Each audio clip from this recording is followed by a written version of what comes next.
Bom, tô muito feliz de receber aqui hoje. Eu ia falar ator, mas assim, é um craque de bola, né, cara? O cara podia ser jogador, pô. Podia ser jogador.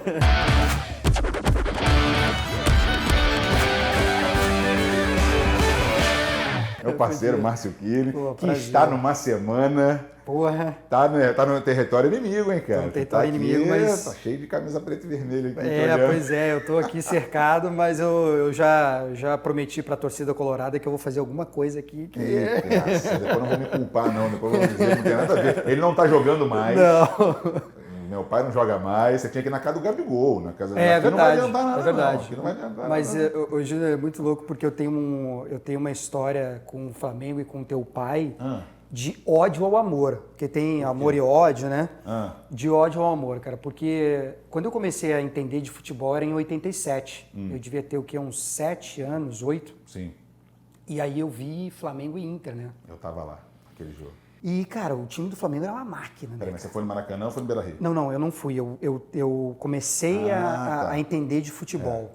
E eu não fui, justamente, eu fui em 88 contra o Bahia. Em 87 eu não fui no Beira-Rio. E eu comecei a entender de futebol e o Flamengo era uma máquina, né, cara? E cara, meu ídolo era o Taffarel. Eu era louco pelo Taffarel, não sei porquê. É o carisma dele, né, óbvio. Porque eu nunca pensei em ser goleiro, eu sempre quis ser atacante. E aí o Flamengo foi campeão. Que era um timaço do Inter, Taffarel, tinha o Aloísio, zagueiro. Tinha Aloísio, acho que era Luiz Carlos Vinck, da Croce, Amarildo, centroavante. Norberto, Amarildo, Edu. Só que, cara, eu comecei a jogar com 15 anos, no juvenil do Inter. E aí falava, cara, eu vou pra qualquer estado, eu vou pra qualquer time, mas eu não vou morar no Rio de Janeiro. Eu não vou pro Flamengo, porque eu já tinha esse ranço com o Flamengo. Só por causa daquela final? Só por causa daquela final. Que coisa, hein? E tipo, que mágoa, e eu era até muita mágoa. E claro que o meu ódio ia pra quem era o craque do time de 87, né? E sobrou pro Zico, né, cara? Nossa Senhora. E, brother, cara, botei na cabeça, tanto que um amigo meu morava aqui no Rio, vinha pro Rio todas as férias de janeiro, fevereiro. Márcio, vamos pra lá. Eu falei, não vou pro Rio, cara. Não vou, eu vou pra qualquer... Tudo por causa disso, é sério Tudo por causa disso, cara. Eu era apaixonado, minha vida era escola e futebol. Escola e futebol. E aí, cara, quis o destino, a vida, que eu parasse no Rio de Janeiro por conta de ser ator. Eu pendurei as chuteiras depois, né? Sim. Com 15, 16 anos eu larguei. Que eu comecei a conciliar a carreira de ator com de futebol, me apaixonei pela atuação e investi nisso. Que é o que muitos fazem, né? Muitos que queriam ser jogadores. Exatamente. Dá pra contar aí nos dedos quantos amigos a gente... Muitos que vieram aqui. O Gissone teve aqui, falou a mesma coisa. Sim, joga pra caramba também. E aí vim pro Rio de Janeiro e quis a vida me tornar amigo de vocês, do Bruno, e quando encontrei o Zico, falei, caramba, cara... me perdoa pelas vezes que eu... Conseguiu superar o ódio pelo Grêmio, não? Pelo Grêmio não. Né? Já é demais, né? Pelo Grêmio é impossível. Pelo Grêmio é impossível. Ainda mais agora com o Renato Gaúcho. Inclusive o Renato está aqui vindo aqui. Bem, Renato, pra tu ver. Renato entrega tudo, né? Cara, eu não entendo. O cara perde pro Flamengo e aí depois vai no meio do campo. Você é amigo do Alan, do Espinosa também. O Espinosa era o... Não, mas é outra coisa. É outra coisa. Ídolo do Grêmio. Outra coisa. Não tem comparação, eu digo... O Espinosa, ele tem respeito, ele tinha respeito. O Renato não tem respeito pela torcida do Inter, né, cara? Toda entrevista que o Renato dá, ele cita o Inter. Toda entrevista, o Espinosa não. Mas acho que ele faz de sacanagem. Claro. A torcida do Inter também não é nada, não é nenhum santinho não. Né? Eu já vi cada coisa também. Ainda mais com o Renato. Mas a do Grêmio é pior. A do Grêmio é pior. Mas o Renato, no fundo, ele é colorado, né, cara? Ele era colorado, Mentira. Cara. Juro. O Taffarel era gremista. O Taffarel, cara, o Taffarel, desculpa, você falou do Taffarel, o que eu ia falar do Taffarel? Na despedida do meu pai em 90, fevereiro de 90, fez um jogo no Maracanã, deu mais de 100 mil pessoas, né, despedida e tal. O Taffarel foi convidado para ser o goleiro do Amigos do Zico. Lá Cara, foi a maior atuação da vida dele, foi contra meu pai não conseguia fazer, eu estava de tudo que é jeito. E anos depois, deve ter, não sei se tem uns 4 anos, 5 anos, alguém deu o meu telefone pro Taffarel. Acho que meu pai estava, sei lá, na Turquia, no Japão, sei lá onde é que ele está na Índia. Aí, pô, fala, Júnior, Tafarel. Pô, rapaz, como é que tá? Pô, fiquei todo feliz, né?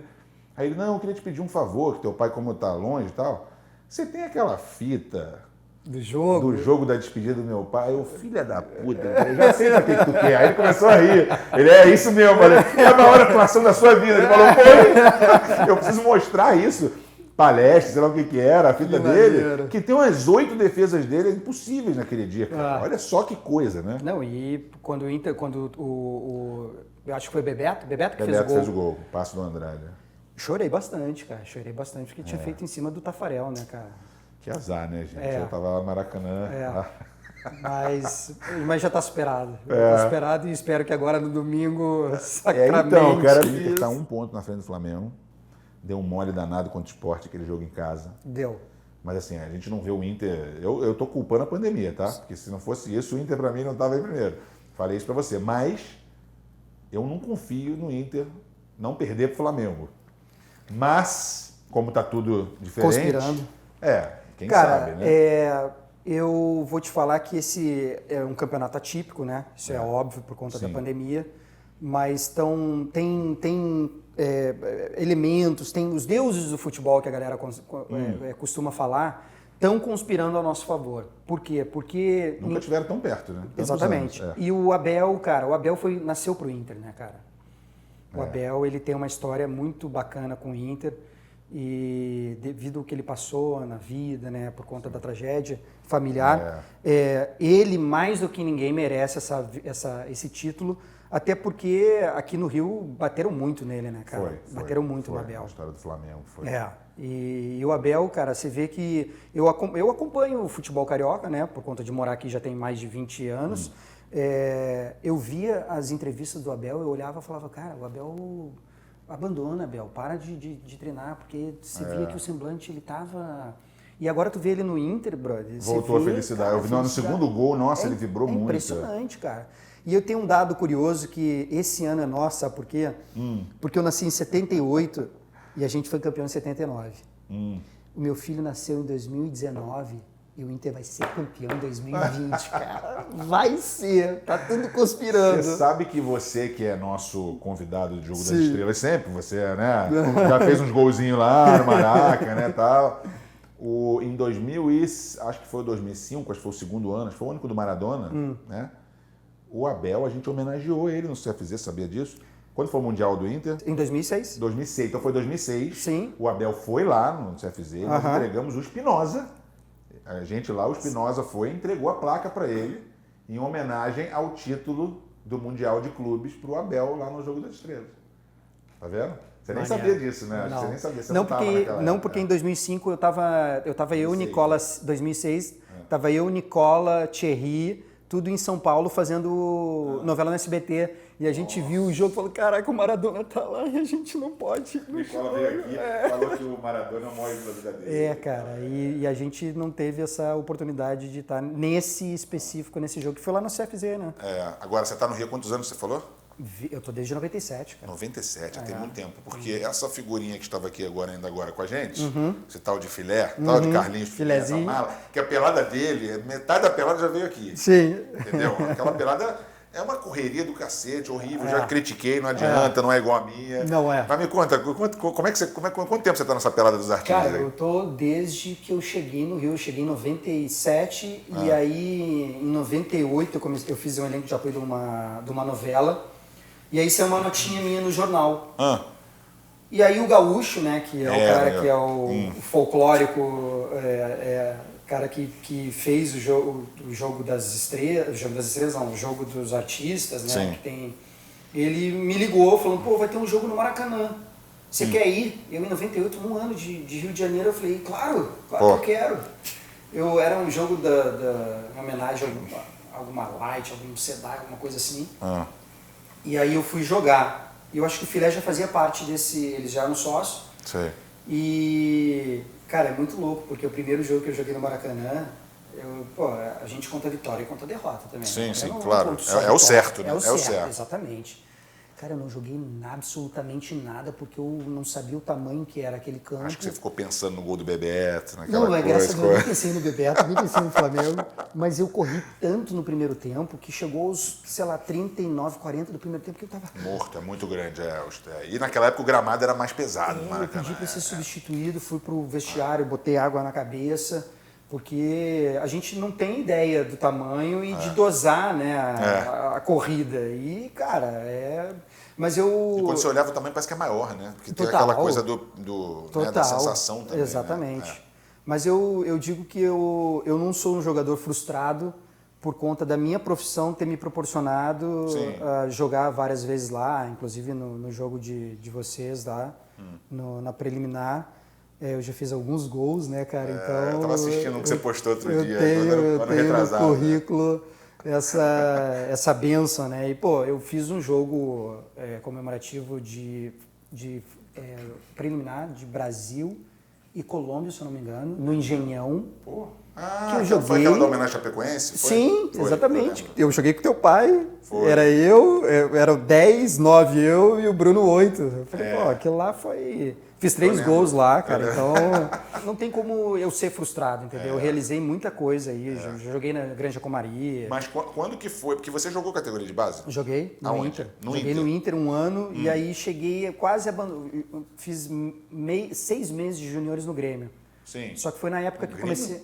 porque eu cheguei a pedir dispensa no Inter, por conta eu comecei a fazer muito trabalho como ator lá no Sul. Sim. E aí eu tentei mais um pouco, mas eu vi que, não, eu vou... Por que eu tô falando isso? Porque assim, cara, sendo bem sincero, você falou do Gissone aí jogava, mas tem uns caras, eles jogam direitinho e tal, mas assim, você não, dá pra ver que você é diferente jogando, cara. Tu poderia ter sido jogador, Poderia. como o Eric Johnson a gente vê jogando, né? Sim. Então eu fiquei com essa curiosidade. Bruno Cabrerizo também. Não, o Cabrerizo jogou comigo no Japão, a gente jogou no mesmo time. É? Mas o Cabrerizo foi jogador profissional. Sim, eu sei. Mas é que é o mesmo nível, entendeu? De bola. A gente vê que tem uma diferença. Né? Claro. Mas aí, com que idade você tinha quando você começou a trabalhar com dramaturgia? 15, com 16 eu comecei a fazer propaganda lá no Sul. E aí, um dia eu fiz uma propaganda que eu fui o protagonista e que o jeito de propaganda de gravar é parecido com cinema, né? Que é com uma câmera. Você já deve ter visto alguns comerciais que teu pai fez. Sim. Que grava com uma câmera. Detalhe, eu fiz comerciais com ele. Fiz 2 comerciais com ele. E aí eles gravam que nem cinema, né, cara? E aí quando eu vi aquela produção toda, aquilo, eu falei... Cara, gostei disso. E aí eu fui picado pelo bichinho da atuação, comecei a estudar e naquela época eu fiz o meu primeiro comercial, ganhei R$100. E aí 30 ou 20% era para agência e eu fiquei com 70. E a galera que jogava comigo lá no Inter, no Juvenil, eles jogavam e o bicho era R$15. Nossa. Aí eu falei, calma... comercial você já ganhou 3 vezes, 4 vezes. É um negócio que também é lucrativo, né? Dentro das suas possibilidades. E claro que eu me apaixonei e falei, aí chegou um momento com 18 anos que eu estava pensando ou ia para São Paulo, trabalhar como modelo, ator, ou eu vinha para o Rio, trabalhar como... Que você não queria por causa do... nessa época eu já queria. Ah, tá, já mudou de opinião. Nessa época eu já tinha mudado de opinião. Ou eu ia para os Estados Unidos jogar em alguma universidade, dar aula de bolsa.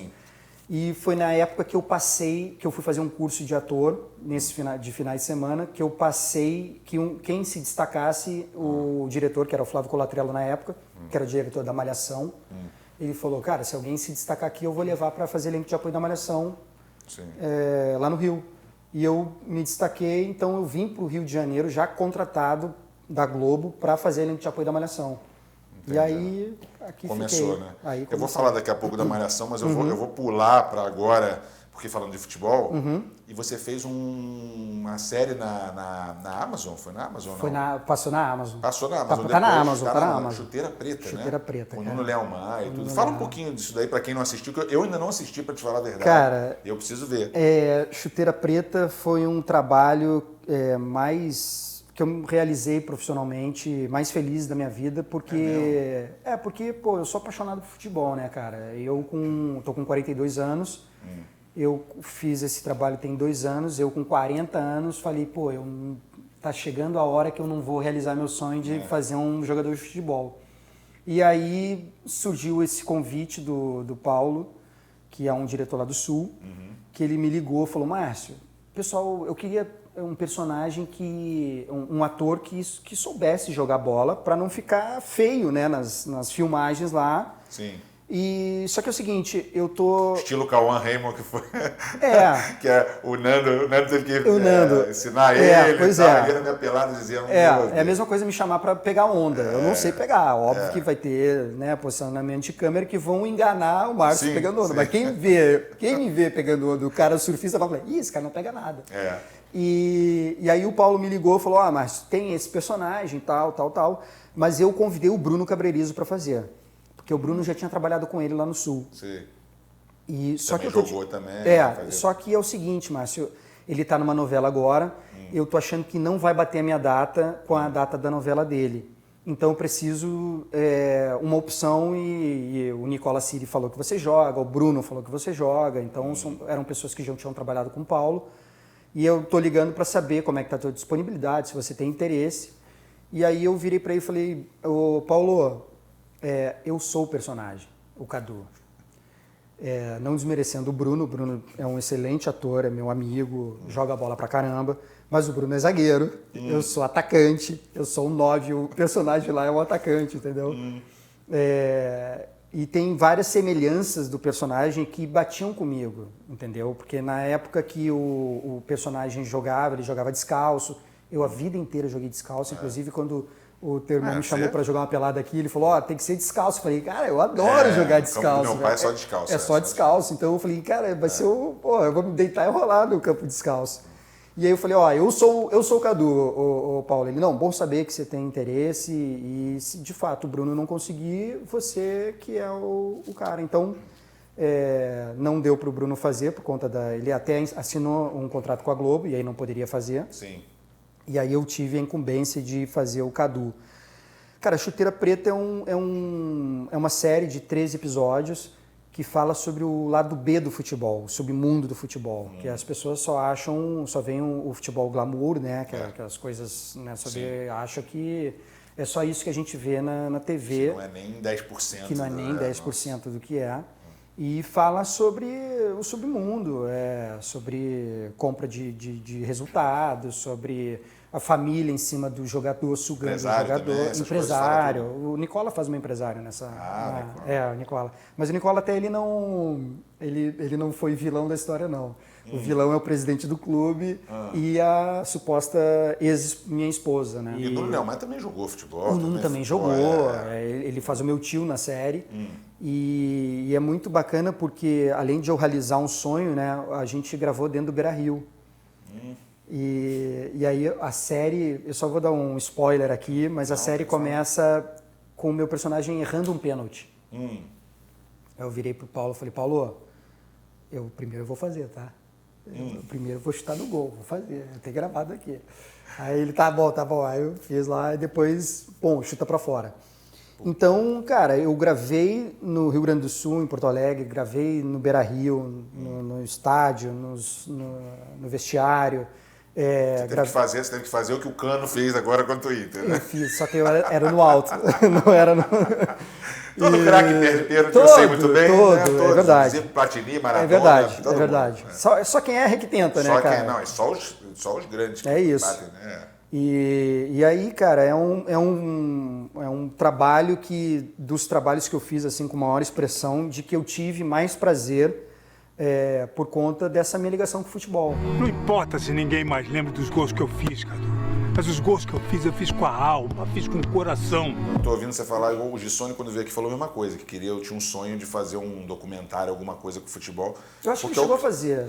Mas é porque é o que você tá falando, é a paixão de vocês mesmo, era o futebol. É né? isso. E você fez uma coisa, um cara que eu entrevistei aqui muito bacana foi o Bruce Buffer, aquele que faz o UFC. Sim. E ele falou um negócio pra mim engraçado, ele falou assim, você quer o emprego, você quer o trabalho? Pede. Ele falou, pede, porque ele pediu. Então, basicamente, o que você fez ali foi dizer, pô, eu sou o cara... Eu vendi, falei. Eu sou o cara ideal. Não, e é muito engraçado porque dessas outras coisas que conspiram... porque a gente sempre fala que o personagem que escolhe o ator e não o ator que escolhe o personagem. E uma das coisas que pontuaram é que o Cadu, ele tinha perdido a mãe, tinha 5 anos. Eu perdi a minha mãe tinha perdido há 3 anos. Então eu falei, Paulo, o personagem é meu, cara. Tem muito a ver, né? O personagem é meu. Impressionante. Não desmerecendo claro. o Bruno, mas eu vendi o meu peixe e ele acabou falando, realmente tem muita... Faz muito sentido. Faz muito sentido e ainda bem que o Bruno foi contratado pela Globo, que ele não poderia fazer por conta de destino, contrato. né, cara? Estava escrito. Exatamente. Você falou que ele é zagueiro, o personagem era o quê? Atacante? É atacante, é o 9. Aí eu sou o 9 do time. Você sabe que eu me lembrei, que eu falei do Cauã Raymond, me lembrei de uma história agora, do nada. Não devia eu devia contar depois, quando eu for fazer com... Mas a gente fez Armação Ilimitada uma vez. Sim. Nova Geração. E o Bacana... Lembra do Bacana? Sim. Ele tinha que fazer um gol de bicicleta. Caramba. E ele não sabia jogar bola. Quem Chamaram gravou você. fui eu. E eu sabia, Sim, pra nós, sim. fazia bem a bicicleta. Então, no programa do Armação Limitada, você vê lá o Bacana fazendo um gol de bicicleta, sou eu fazendo a bicicleta. Cara, eu lembrei disso aqui agora, não lembrava de muitos anos isso. Não, e é muito bacana porque na série, o Paulo me deu uma liberdade até de... não é que eu escalei, eu indiquei algumas pessoas. E engraçado porque eu sempre fiquei pensando assim, pô, quem é que poderia ser meu pai, né? Pra gente, né, já pensar lá na frente. Aí um dia eu tô na academia, o Cadu Moliterno malha na academia. Aí eu olhando pro... Isso nem tinha acontecido. Eu olhando, falei assim, cara, o Cadu, eu poderia ser filho do Cadu. Aí, pum, rolou essa série, eu falei, li, né, a sinopse, falei, quem vai ser meu pai? O teu pai parece que vai ser o Mário Gomes, já tá escalado.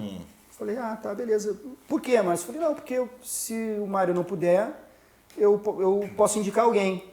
Aí, dá 2 semanas, me liga, cara, o Mário acabou de entrar na novela. Quem que você vai indicar? Eu falei, o Cadu Moliterno. É ele. E aí ele fez meu pai também Foi por isso que eu falei assim, eu não sei se eu devia falar, porque o Cadu vai vir aqui, depois a gente vai fazer o programa, Entendi. então eu estava falando sobre isso. Que era o Cadu e o André, né? O Armação Limitada, os dois, a Nova Geração. Agora, quando a gente fala, eu comentei nos últimos dias, o Márcio Killing vai fazer. Falou Márcio Killing, a primeira coisa que a pessoa diz... Perereca. O Eterno Perereca. O cara escreveu hoje aqui, o cara que eu falei, Eterno Perereca, manda um abraço. Pô, não é possível, todo mundo... Ao mesmo tempo que eu acho que isso deve ser também, ou era um incômodo para você, mas, cara, tem artistas que foram galãs, famosos, não sei o que, e as pessoas nem lembram, falam o nome, as pessoas não lembram. Então, quando tem um personagem assim, como o Nicola foi o Padre Pedro, que todo mundo fala, né? Sim. Como é que é essa situação hoje para você ainda? Cara, é muito louco essa pergunta, porque realmente... Quando eu saí da Malhação, eu fiz umas 2 novelas, uma novela das 6 e uma das 7, lá na Globo, e me incomodava. Eu falava, cara, pô, as pessoas ainda lembram do Perereca. Não sai do personagem. Eu fiz um personagem bacana em Desejo de Mulher, que eu fazia um bandidinho com Zé de Abreu, peguei quase todo mundo da novela, peguei a Alessandra Negrini, peguei a Amélia Lisboa, peguei a Regiane Alves. Peguei não, né, o personagem. Era um personagem que todo mundo adoraria fazer, que era bandido, né? Todo mundo gosta de fazer vilão. E aí eu fiz esse personagem, fiz outra novela das 6, que era Agora Que São Elas, um personagem bonzinho. E aí as pessoas falando do Perereca. Aí eu fui pro SBT, fazia Os Ricos Também Choram, que eu fiz o protagonista, fez eu, a Thaís Persosa e o Felipe Fogosi. E as pessoas do Perereca, eu ficava enlouquecido, brother. Ficava enlouquecido. O tempo passou, 20 anos depois, não foi agora que caiu minha ficha, mas eu caí minha ficha e falei assim, calma aí. Eu fiz uma Malhação em 2000, estamos em 2021, 21 anos e as pessoas ainda lembram do Perereca. Então, Márcio, isso é maneiro. Porque os atores, eles são marcados pelos personagens que eles fazem, né? Aí tem a Odete Reutemann, tem, o André Marques na Malhação também. Mocotó. Aí tem o Toninho da Lua, do Marcos Frota, Sassá Mutema. Então eu falei assim, Márcio, se as pessoas lembram tanto tempo que passou, É maneiro isso. E hoje eu acho legal. As pessoas têm umas lá no Twitter que falam, o Perereca. Vamos saber que hoje eu gosto, porque 20 anos depois a galera, você só fez o Perereca. Pô, você devia lançar um produto de Perereca. Cara, eu já pensei em fazer uma peça que fim levou o Perereca. Eu ia pensar. Eu até pensei em fazer um stand-up, alguma coisa assim. E hoje, claro que isso eu sinto o maior orgulho disso, porque imagina quantos personagens já não passaram pela Malhação e as pessoas lembram do Perereca. É o Perereca, Mocotó, Cabeção. Foram que 3 anos? Cara, 1 ano e 8 meses. Nem isso, nem chegou nem 2 anos. Então. Não chegou nem 2 meses, nem 2 anos. Né? Nem 2 anos. E, cara... E naquele tempo, você lembra assim como é que era? Tipo, você tinha que idade? Não? Eu tinha 20. 20 anos. Imagina tu andar pelo Rio de Janeiro. Não, era... Como é que era a sede? Não, e fora ainda. Então, era impressionante, cara. Fora do Rio. Fora do Rio, então, era impressionante. Porque no Rio o pessoal já tem mais costume de ver os atores mais normal, na rua, né? Mas fora, cara, era impressionante.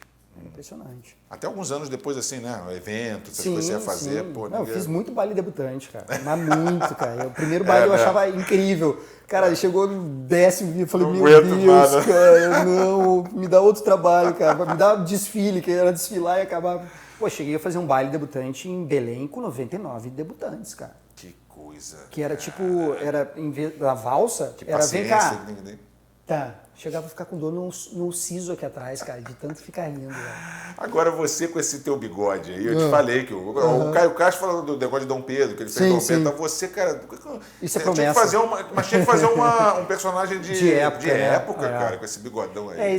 Eu fiz um personagem assim, agora tem uns 3 anos na Promessa Globo. do Inter, não tem nada a ver com isso, mulher. Cara, eu nem sabia. Não é promessa nada, é porque vou deixar, não tem por que fazer, eu vou deixar. Mas eu fiz uma, mais ou menos assim, com esse estilo, em Sol Nascente, que eu era um merchan, que era um personagem que trabalhava com arte, e ele era gay. Então, eu usei esse estilinho assim, que é né, um pouco mais diferente, né? Diferente, sim. Do normal. Mas era assim legal, pô, fazer um de época. Engraçado porque assim... Eu, como ator, eu sempre faço um trabalho e deixo o cabelo crescer, barba crescer, para dar opção para alguma outra coisa, entendeu? Tanto que... desafios, né, cara, da carreira. Acho que é legal isso. Pô, eu fiz lá em 2005, quando eu fiz a novela no SBT, chegou um determinado momento do meu personagem, ele era dado como sumido. Achavam que ele tinha morrido. E depois eu chegava todo barbudo, assim, meio que um mendigo.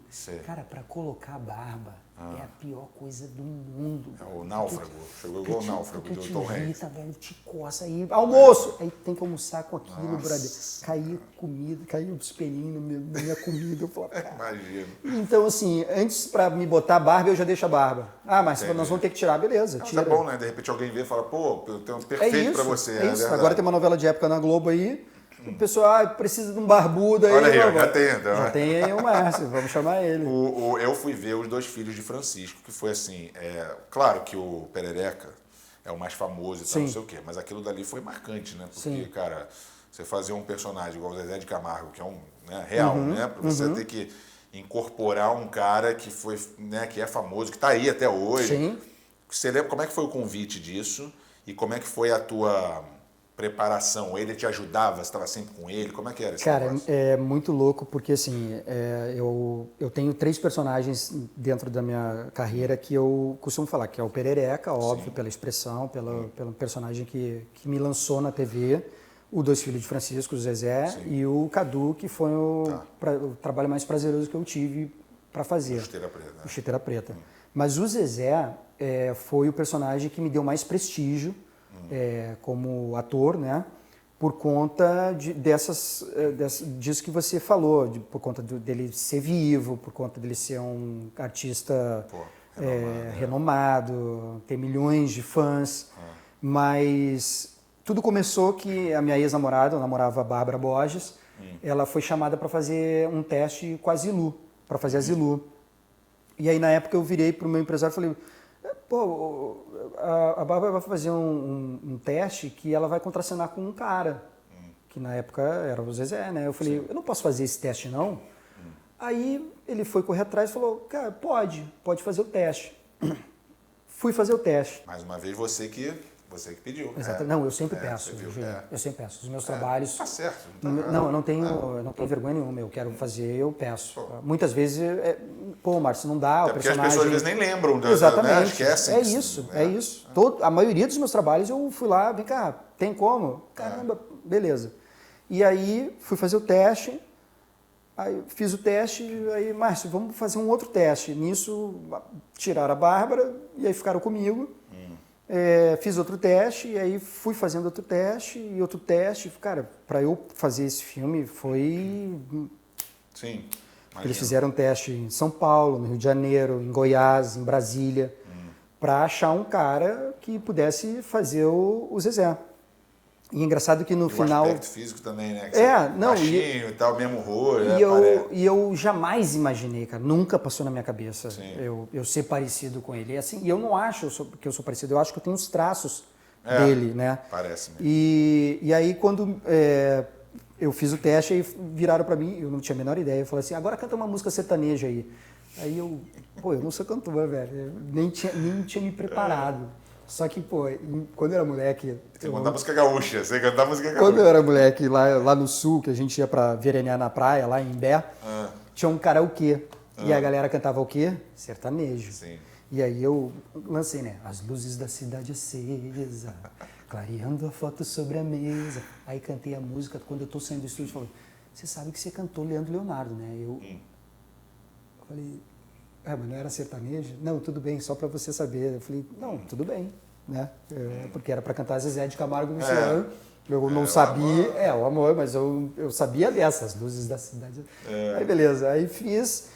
Aí começaram a me chamar para fazer teste atrás de teste. Chegava para fazer teste, tinha outros atores que estavam testando. E chegou uma hora que era eu e o Thiaguinho Mendonça, que fez o Luciano na minha época.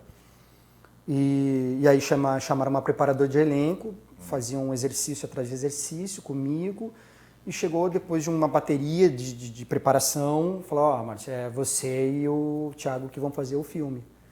Aí, cara, eu falei, deve ser uma... Aí corre atrás de... Isso nós estamos falando de quantos meses ali que foi dessa... Preparação, cara... Não, nessa transição aí, transição, de cara, saber foi, se vai ser...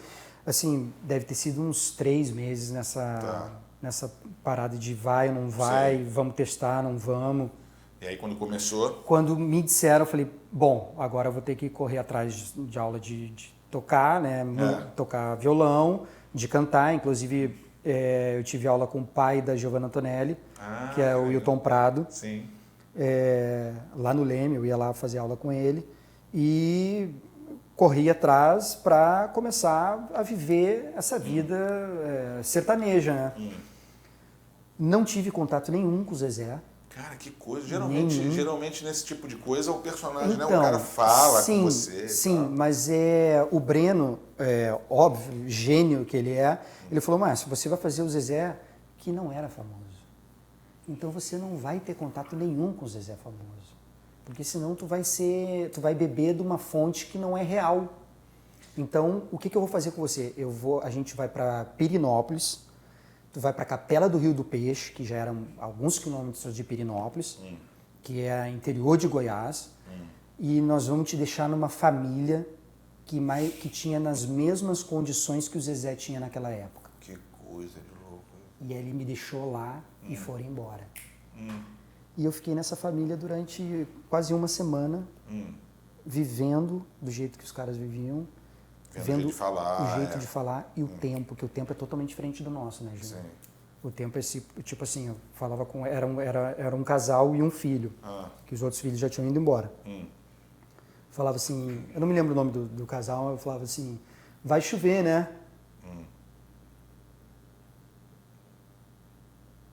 Vai chover. Era esse tom, era esse tempo. Então o Breno queria que eu pegasse isso, né, deles. E comendo cara, primeiro dia que eu cheguei lá era final de tarde, cheguei às 7 horas da noite jantar. 7 horas da noite, jantaram. Falei, caramba, eu nunca jantei 7 horas da noite. Aí eu já vi a mulher correndo atrás da galinha, pô, matou a galinha. Nossa. Já botou na sopa, já botou na panela. E aí era à noite já, com luz de vela, que não tinha energia, botando a comida, eles comendo aqui com uma colher arroz e feijão. Você vê que isso em 2000 e pouco... 2005. 2004. 2004. Mas tipo... A infância do Zezé foi, sei lá quando... Sim, foi 70... Pô, e em 2004 ainda é igual, né? Faz do mesmo jeito. Então, a gente comeu ali com a mão, com colher e vão dormir. Mas rapidinho, tudo bem, você não tinha contato com ele, mas assim, como é que você nem falar no telefone, tipo, nem com alguém da família dele que dizia, não, o Zezé fazia isso? Não, brother. Entendeu? Não, para poder, tipo, pelo menos ter uma referência do que ele fazia, não? A primeira vez que eu encontrei o Zezé foi num dia de filmagem que eles foram visitar lá o set de filmagem. Eu tive contato com ele. Foi assim, pá, ó, aqui, fulano, pum.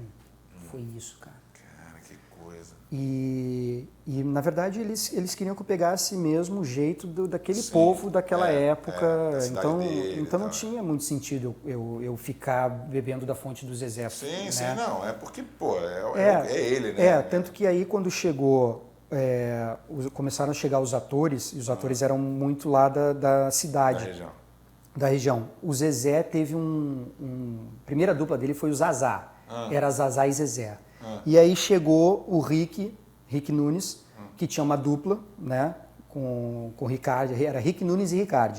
Esses dois fizeram o filme. O Ricardo era o primeiro namoradinho da Zilu e o Rick Nunes era o meu parceiro. E aí eu grudei nos dois, né, cara? Porque os dois eram de lá, eu falei, pô, esses dois aqui que vão me dar um suporte. E eles cantando, daqui a pouco um dia eu treinando aqui o jeito, né, do violão, ele falou, ô Márcio, o Zezé toca canhoto, o Zezé é canhoto. Aí eu falei, sério, brother? Ele, não, calma aí que eu vou te ensinar. Aí já virou aqui, já me mostrou a viola. Então eu bebi muito nessa fonte, entendeu? Aprendeu a tocar com a canhota? Não, eu não aprendi a tocar. Tiveram que mudar lá na câmera. É cinema, né? Aquele negócio do Cauã jogando bola. Então, tem que ter uma mágica. Tem que ter uma mágica. Então eu cantei de verdade lá quando teve a cena cantando, eu cantei. Mas o de tocar, não. Tocar só enganei. Mas eu achava que tinha um contato com ele. Tá? Porque como é que foi a repercussão lá? Quando começou o filme a bombar e tal, não sei o que. Então, nessa época a gente era tudo no achismo, né? Tanto que a gente, quando estava eu, Dira, Ângelo Antônio, a Paloma, a gente falava, tá, mas esse filme como é que vai ser, cara? Porque a gente não tinha noção, não tinha internet, não tinha esse barulho todo que a internet faz, né? Não tinha rede social. Não tinha rede social, a internet não tinha rede social. E a gente ficava nessa, pô, mas como é que será que vai ser? A gente ficava chutando qual é o público que é a bilheteria. E na verdade ninguém achava que ia ser esse sucesso todo. A gente achava que ia ser um filme bacana, tudo, mas... Foi incrível. Foi incrível. Bateu o recorde de bilheteria, foi mais de 5 milhões de... Que coisa, né? Como é seu nome mesmo? É Zilu. Mas, cara, foi um trabalho que mais prestígio teve pra mim, que eu tive mais prestígio. Por isso que eu falei da repercussão. Sim. Tipo, você na rua e tal, todo mundo falava Não, com as pessoas Zezé, hoje é Perereca e Zezé, né? Tem os dois agora. Perereca é mais popular, mas quem lembra, quem gosta de cinema, vê e, pô... E é mais novo também, assim, também que são 4, 5 anos, mas, pô, mas mais recente. Os Dois Filhos, cara... Passa, juro por Deus, por ano, ele deve passar, cara, umas 30, 40 vezes por ano. Com certeza. Todo dia me mandam uma foto. Eu falei, onde é que tá ele? Não, esse é no Globoplay. Onde é que é isso? Esse é no Canal Brasil. Onde é que é esse? No Telecine. Cara, o filme passa muito, então... É uma nação diferente, não passa, só quando... E é muito legal também, porque volta e meia eu falo, eu fiz o Zezé, as pessoas... Caramba, é mesmo? Tem essa desassociação, então, também, que realmente o personagem... Eles não fizeram uma surpresa pra você? Não teve uma premiação, não sei o que eles cantaram, aí fizeram um negócio... Eu acho que foi num evento que eu tava, que eles estavam cantando, que eles não sabiam que eu também não sabia que eles iam estar lá e eles estavam lá. E aí teve esse encontro. Tá. Mas, a família, hoje, eu sou muito amigo deles. O Luciano é muito maneiro, bacana, né, o Zezé é mais reservado, né? Sim, sim. Mas o Luciano é mais inclusive quando o seu Francisco ele faleceu, eu recebi uma mensagem do Emanuel, do irmão, falei, poxa, que bacana, aí fiz um stories agradecendo, né? Porque, cara... vai ser uma ligação pro resto da vida. Querendo ou não, mudou a minha vida também, né, cara? Mudou a minha carreira. Por mais que eu não tenha feito um trabalho atrás do outro por conta disso, mas é um trabalho que eu tenho orgulho de falar que eu fiz. Com certeza. Estamos falando, olha o barulhinho, parece da roça. É isso aí. Agora, cara, você tá falando da tua carreira aí, assim como jogador de futebol, que nem você falou do Chuteira Preta, do documentário. Vida de artista não é fácil, a gente sabe, porque, cara, para cada um que faz um sucesso absurdo e tem uma coisa financeira muito boa, muitos sofrem pra caramba até hoje, né? Sim. E essa pandemia piorou ainda mais, né? Mas você teve um caso há pouco tempo atrás que ficaram falando, saiu na imprensa inteira, saiu em tudo que é lugar. Eu não vi você em nenhum momento comentando sobre isso. Eu acho que você chegou até a falar num programa e tal, mas não sei, de uma dívida, de um negócio de condomínio. Você fala sobre isso assim? Cara, o que aconteceu? Eu falo porque é até bacana falar, porque eu falei uma vez numa emissora, mas acho que nem passou. Não repercutiu. Mas porque na hora de falar acusar, fazer coisa, sai em tudo que é lugar, mas na hora de se desculpar, sai uma notinha desse tamanho. Exatamente. O que aconteceu, cara, é o que você falou. Vida de jogador de futebol, de artista, as pessoas acham que a gente vive de glamour, né? É rico, ganha milhões e, cara, são 2%, acho que, de jogador de futebol que ganham essa fortuna que a galera ganha. O resto, né? E a mesma coisa com o artista, cara, com o ator, com o cantor. E aí, em 2019, eu vendi minha casa, que eu morava numa casa, que eu consegui comprar por conta de... Eu fiquei 8 anos contratado na Record, e disso eu comprei minha casa, que era um sonho da minha vida, morar numa casa. Eu nunca tinha morado em casa, sempre morei em apartamento. E aí acabou meu contrato, né? O trabalho de ator não é assim como a gente acha que eu adoraria pegar um trabalho atrás do outro, mas não é assim. Às vezes pelo contrário, né? Ficar muito tempo sem trabalho e... Exatamente. E aí você tem que se virar. E eu falei, bom, meu filho estava nascendo, eu falei, cara, eu vou ter que readequar a minha vida para uma pessoa que está chegando. Que meu sonho também era minha casa, mas eu tinha um sonho de ser pai também. A minha casa já tinha morado há 8 anos na casa. Falei, vou vender a casa. E vou para um apartamento, né, para me ajustar dentro da minha condição. Aí, cara, vendi a minha casa e aí saiu uma nota, né? Saiu essa nota que eu saí devendo 40 mil reais de condomínio. Ator, tal, que fez perereca, não sei o quê. Júnior, eu não vejo problema algum de falar que eu estava devendo condomínio, até porque isso não é vergonha para ninguém. Não, claro que não. Milhões de brasileiros passam por dificuldade. Quase todo mundo. Quase todo mundo já ficou devendo. E aí eu te faço uma pergunta. Como é que um cara que vai vender uma casa por 1,5 milhão vai deixar 40 mil de dívida, cara? Então, qual foi a lição que eu tirei dessa história? É que para falar mal, né, para ter clique, né, para ter audiência, a pessoa vai e tenta denegrir a imagem do outro. Sim. E foi o que essa pessoa fez, essa pseudo-jornalista, porque isso não é jornalismo, né, cara? Isso é fofoca, né, cara? Eu nem vi quem foi que viu. Eu não vou também dar o nome, porque eu não quero dar audiência para ela. Até porque o meu advogado está resolvendo isso, a gente está resolvendo isso porque ela quis me difamar, né? Ela quis denegrir minha imagem. Então, é uma pena porque, pô, tem tanta coisa para falar bacana da minha vida, que eu sou um bom pai, que eu sou um cara correto, que eu sou batalhador, que eu tô em busca de novas oportunidades dentro da minha carreira. E ela vem querer clique, né, que é a audiência. E aí depois eu fui ver no perfil dela, é esse nível, né? É esse nível. Ela só vende fofoca. Aí que é triste, né, cara? Porque tem gente que tem que ganhar dinheiro, tem que ganhar vida profissional dessa maneira. Mas eu não ligo pra isso, cara, porque isso é falácia, né? Mas você só fez com o negócio de advogado, então, porque realmente você nem colocou nas suas redes sociais, não, nem foi lá coloquei, fazer feed. até porque isso gera uma bola de neve, né, cara? Então, deixa falar, quer falar mal, fala, pronto. E não teve nada, afinal de contas, de processo contra você, não teve nada disso. Não teve processo nenhum. Eu que estou processando ela por conta dessa difamação. Não, quis dizer de dívida, então não teve nada de nada. Não, porque, cara, como é que um cara que vai vender uma casa por 1,5 milhão vai deixar 40 mil de dívida? Até porque nem era 40 mil, entendeu? Eu peguei, eu vendi a casa, resolvi o meu problema e eu só fico pensando assim, como é que essa mulher descobriu que eu tinha alguma pendência de condomínio? E o mais... investigam, né? Não, ou então recebem... recebem uma informação, né? Mas eu acho engraçado como assim... Cara, eu não sou advogado de artista, nada disso não. Né? Mas eu sei como é que é, porque vida pública, cara. Claro. Ser artista como jogador, como gente de entretenimento, né? Sofrem esses ataques e tal.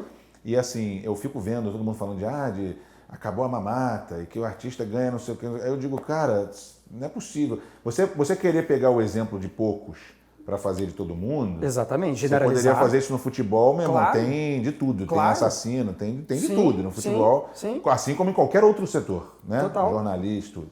Então eu acho muito injusto quando falam isso, porque senão estão generalizando para pessoas que não têm culpa, né? Exatamente. E como é que você está vendo hoje o que está no mundo, principalmente na arte, né? Com os atores, com os artistas, o que está acontecendo com essa escassez de projetos, você que faz teatro, eu ia falar de teatro agora. Sim. Sua última peça foi... A minha última peça foi... Foi com a Carol Nakamura? Não, a Carol Nakamura foi a peça que eu escrevi, que se chama Até que a Internet nos Separe. Sim, essa foi... Eu escrevi, era uma comédia que a gente saiu para viajar. Tá, a gente vai falar do teatro daqui a pouco, mas como é que você vê isso aí hoje?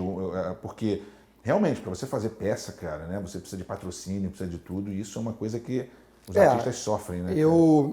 Antes da pandemia, eu tinha produzido uma peça que se chama Ao Anoitecer, e eu só produzi como? Porque eu encontrei um texto, pesquisando na internet, de um espanhol, de um autor espanhol, e aí, cara, hoje a gente tem acesso com todo mundo, né? Com o presidente, tu manda um direct para ele pode te responder ou não, né? Eu quero falar com o Zico. Tu bota um direct, ele pode responder ou não. Verdade. E aí eu mandei para esse cara lá na Espanha, o cara me respondeu, falou, pô, legal, imagina minha peça no Brasil, te dou os direitos. Porque se eu tivesse que pagar, não tem como, né, claro, cara? Até porque patrocínio, hoje em dia, você tem que entrar hoje para conseguir o dinheiro para o ano que vem, se conseguir o dinheiro. E aí eu fiz um Catarse, aí usaram até isso. E aí eu fiz uma vaquinha, né, nesse Catarse para juntar dinheiro para produzir a peça. Hoje tem artistas de música que estão fazendo muito isso lá fora também, para fazer um álbum às vezes. Exatamente. E aí é engraçado que aí na internet as pessoas denegam, o ator está pedindo dinheiro para pagar o condomínio. Nessa notícia do 40 mil tem um que está assim, ele está com dívida de 40 mil e pede dinheiro online. É isso, é isso. Como se fosse a mesma coisa. Eu estava pedindo dinheiro para fazer a peça. Aí fizemos a peça, consegui pedir dinheiro, as pessoas me pagaram. Até clube de futebol faz cara. igual. É normal, cara. Sim. Quando você não tem incentivo, não tem patrocínio, é difícil mesmo. É melhor do que... Eu tô quase pedindo patrocínio. Mas aqui, é isso. É melhor pedir do que fazer coisas ilícitas, né, para conseguir. Com certeza. Né? Porque a maioria das pessoas que conseguem sempre tem que ter uma molhada na mão de alguém, né? Bom. E aí a gente conseguiu, eu estreiei essa peça e a gente ganhou um edital para fazer agora esqueci o teatro ali em Copacabana, o nome.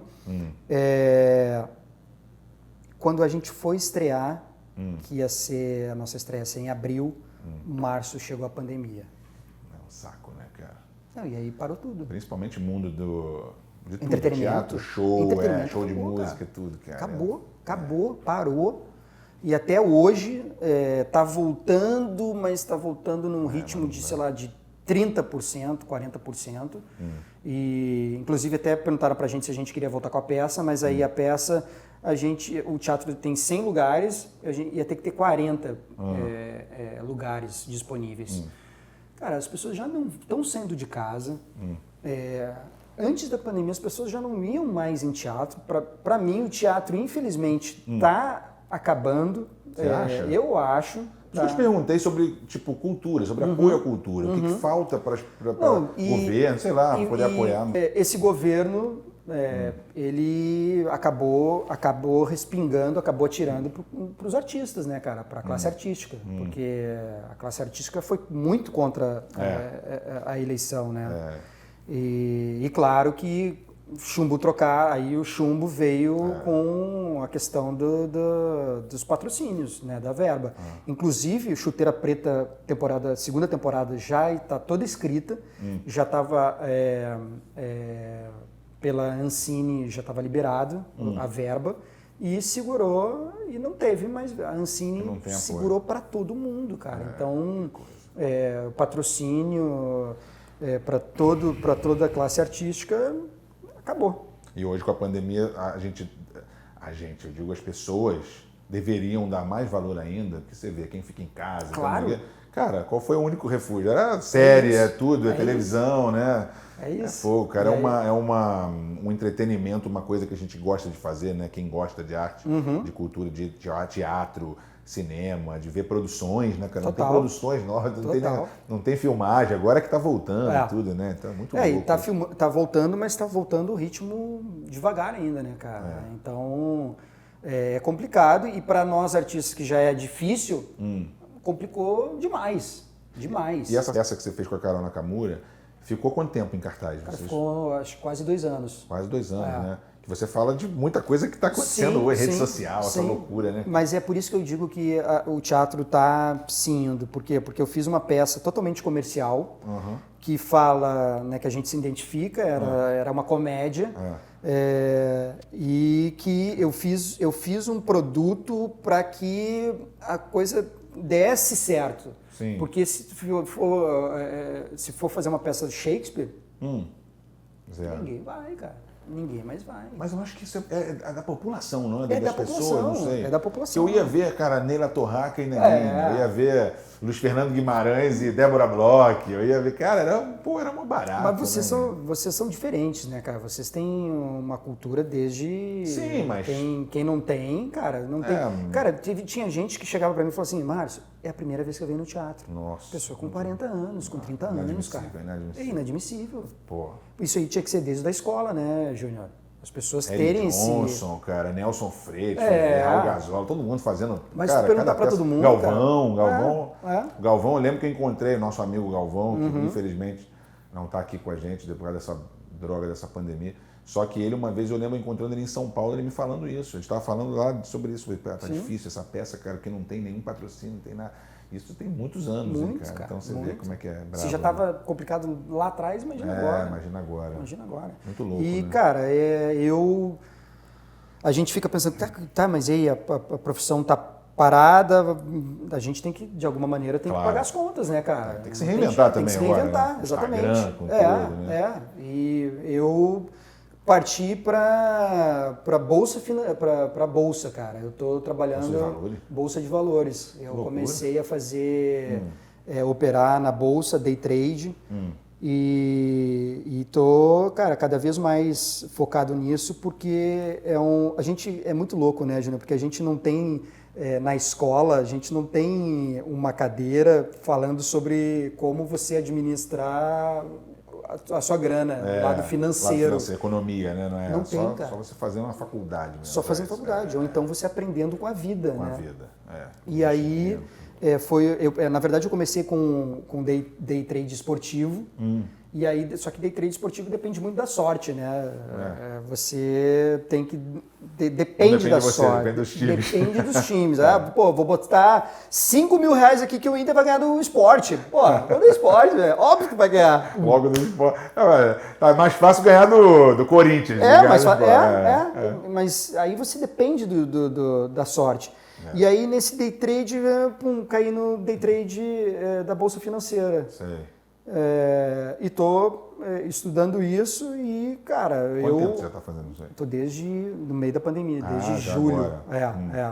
E aí saiu uma matéria agora no Fantástico falando sobre que só perde. Aí, pô... eu vi negócio de Bitcoin agora, que aumentou pra caramba. Bitcoin é inacreditável, né, cara? Daqui a pouco você tá no Bitcoin. O problema é ter que ter 40 mil pra comprar um Bitcoin. Porque me ofereceram uma vez patrocínio aqui em Bitcoin, mas eu fiquei meio... eu também, cara. Enquanto você não vê... Isso, que criptomoeda. Tu fala, eu tô acostumado ao papel... A mesma pessoa que falou pra mim isso, depois de um tempo eu encontrei ele e falou, perdi dinheiro pra caramba com Bitcoin. Eu falei, tá vendo? Meu instinto tava certo. Não, e hoje o Bitcoin explodiu, né, cara? Explodiu de novo. É inacreditável, cara. O Elon Musk dá um Twitter lá... Fala sobre Bitcoin e o negócio aumenta. O negócio dispara. É complicado. Mas assim, tirando isso, tinha algum projeto que você estava trabalhando ou está trabalhando agora? Não, projeto artístico nenhum. Né? Eu estava só com a peça que ia voltar, mas por conta da pandemia não voltou. E a segunda temporada de Chuteira. Temporada de Chuteira Preta. Essa ia ser legal. Vou assistir, eu tô doido para assisir. Você vai gostar. Aliás, o Nuno Leão Maia tá bem, né, cara? Cara, o Nuno tá muito bem. Cara, é muito louco, né? Porque... Queria trazer ele aqui. Ele foi um cara que Top Model, a gente assistia. Eu assistia Top Model também. Eu sou um ano mais novo. Eu assistia Top Model e falava, caramba, imagina, bacana. A Gata com Milton, né? A Gata com Milton, das novelas prediletas. E é muito louco porque eu via na TV e eu era muito tímido, Júnior. Muito. Jamais imaginei. Tanto que eu fazia comercial lá no Sul. As minhas colegas falavam assim, a gente vai te ver na Globo. Eu falei, na Globo? Eu? Jamais, não vou. Cara, aí, tô aqui, fiz novela na Globo. Então, é muito louco porque a vida começa a te botar em situações que você jamais imaginava. Eu jamais imaginei que, eu ia frequentar a casa do Zico, entendeu? Jamais imaginei que eu fosse fazer o filho do cara que eu via na Armação Ilimitada. Jamais imaginei que ia ser o sobrinho do cara da Top Model, entendeu? Então... Meu irmão, agora tem que saber se teu time vai ganhar domingo ou não, né, cara? Vamos ver.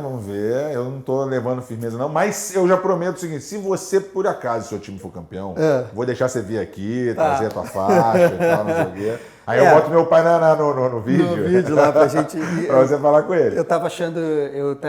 quando eu falei, eu botei no Twitter que eu vim aqui, né? E eu até tinha visto alguma coisa, teu pai tava aqui no Brasil.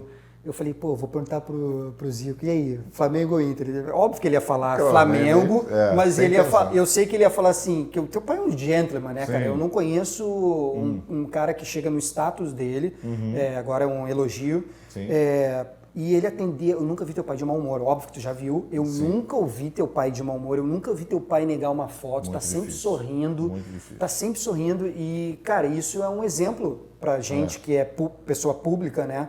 E eu tenho certeza que teu pai vai falar, eu torço o Flamengo, mas se o Flamengo não levar é o Inter, por causa do Abel. Eu tenho certeza que ele ia falar isso. Eu tenho certeza que ele ia falar isso. Não é só ele não, tem muita gente da nossa família, inclusive, que é muito amigo dele, gosta dele.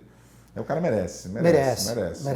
Mas antes de tudo vem a paixão, o amor pelo clube. Óbvio. Mas o que eu digo é o seguinte, Júnior, o Inter de Abel ganhou do Barcelona. Ganhar do Flamengo não é tão difícil assim, não. Meu Deus, vou deixar essa por último para terminar.